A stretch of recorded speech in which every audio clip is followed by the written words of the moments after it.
What's going on, ladies and gentlemen? It's Alexander here, back with some more Bound by Flame for the last video, in fact. Let's make our The choice. flame will burn bright and new, and the necromancers will be the first into the fire. Fairy world that I can roll. No, this power must not be used to heal whatever the cost. Wait. This power must be used to heal whatever the cost. I think this is the one I want.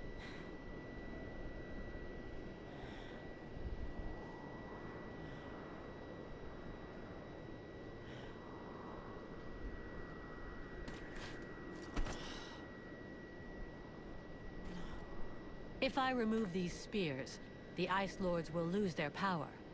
But what will happen to Vertiel? Thy world is weary, all but extinguished.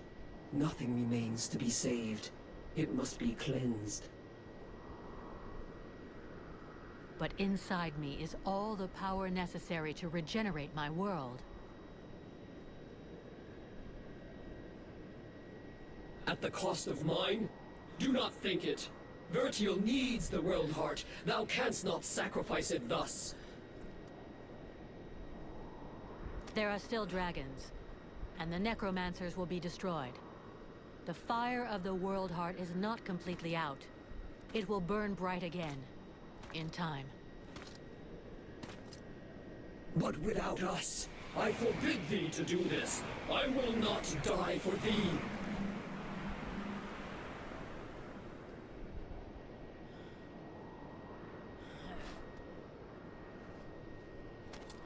Yeah, this is the one I was wanting to go for.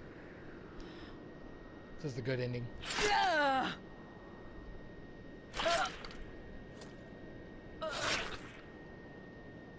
Sacrificing herself.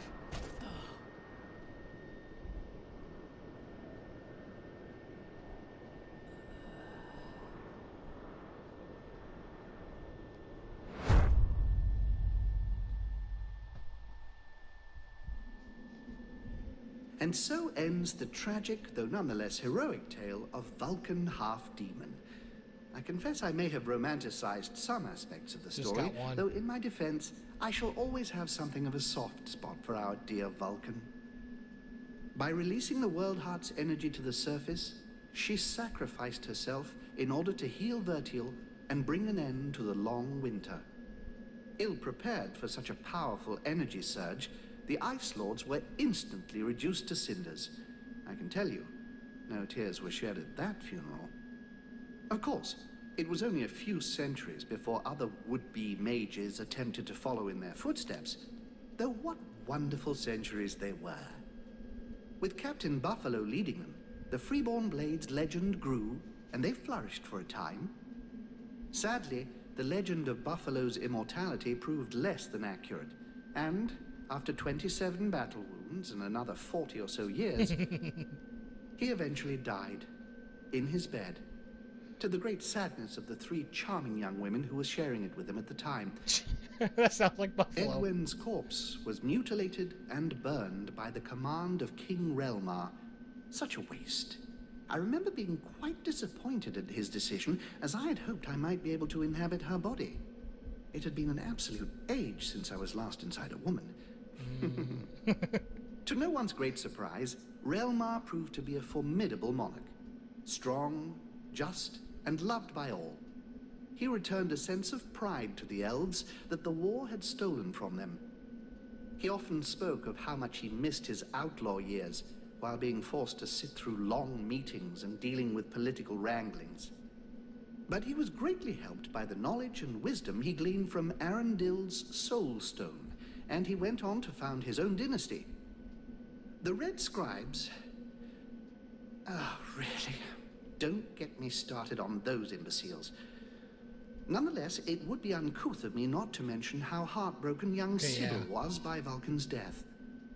Proud to have fought alongside such a courageous companion, the beautiful young scribe lifted her head high and transformed her grief into purpose. She quickly gained the respect of her peers and was elected chief scribe shortly afterwards when Liestas died quite suddenly.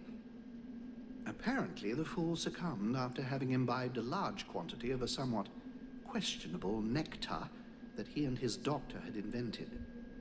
And as for myself, well, my goodness. I fear that is an extremely long story, and you would quite literally die of boredom before I doubt finished it. the telling of it. But you see, that's what I like so much about mortals. Their stories last just about the right amount of time. Give or take a few decades. And then they're done. And then they come around again. One thing is certain. I have all the time in the world. So who knows? I may get to tell you other tales. If you live long enough. Toodle pip. I kind of do hope they do some more in this world, like with Mathras. Yeah, he was our narrator the entire time.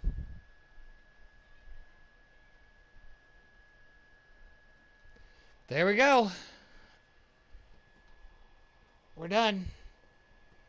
Get to see the credits of the excellent people at Spiders. Oh, and I don't know what to say. Like that, this game is actually what made me fall in love with that developmental studio. Like whenever I was like, oh, they have another one coming out, which was the Technomancer. It's like at the time, whenever I defeated this one, and I was like, I wonder if they have any more. So I was looking at their games. Oh, the Technomancer. That's coming out here in about a month. Is what it at the time I first defeated it, and I was like, I'll save up and get it on launch because I never get any game on launch, by the way. That's like a strict rule with me, is no games on launch. But that one I did. Oh, and we do got another game that we'll be getting to eventually. There is Greedfall. Because that one is reportedly to have been their best game yet. And I love Bound by Flame. Technomancer, it has a lot of... I like it, and the story's cool, but it has a lot of weird sudden difficulty spikes at random times. Like the combat will go just like you'll be dominating everybody's same fights go down like 1v1 or in most things like 1v3, which is you and two of your companions. I believe you bring to, if I remember correctly. It's been a few years, but and then suddenly that one just like dominates your entire party and kills you. It's like, But I look for get Technomancer. That we won't be getting to it next. We'll be going back to Assassin's Creed next. And it'll be a game, one of the ones that I've never played before. So I'll have no idea what's going on in it, except for like I think the one I want to play, I've seen the cutscenes of, but nothing else. I've not seen the world. I don't think I've even seen all the cutscenes. I think all I've seen was the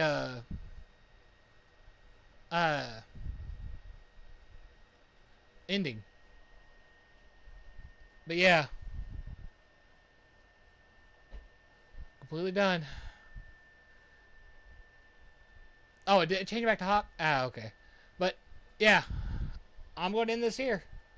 So thank y'all for watching, and I'll see y'all in the next Let's Play.